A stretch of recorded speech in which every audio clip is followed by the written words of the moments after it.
My name is Anshu Sharma. I've come from India. I work with an organization called STS Technical Services, where we look at how to bridge policy and science and practice. This is the second day of the conference, and I think what has happened so far is truly amazing. What strikes me the most is that what I carry with me from my work in South Asia and the work that I've done in the Caribbean, and it's the first time that I'm here in the Pacific Islands. There are so many common threads. There are so many things that the local communities face and how they cope are so similar. And I guess how we look at things from a distance, what we call as a policy perspective, but then what happens when things get granular at the community level is something that is truly valuable, that we need to hear a little more carefully, whether for our research or for our policy work. The most striking voices that have stayed with me are around how the larger picture still misses out some of the finer things that people face.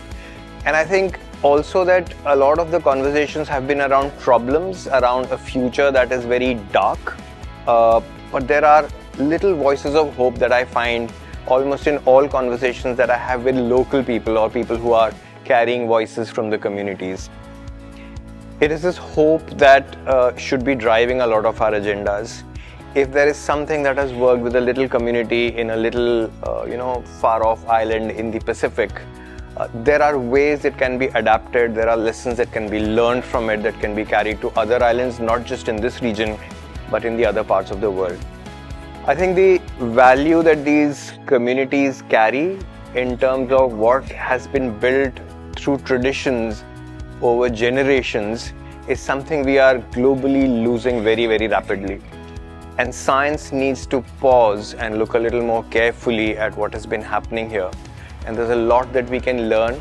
There's a lot that we can marry between emerging technologies, what we call frontier technologies, new thought, but then very stable, robust, time-proven practices that people have.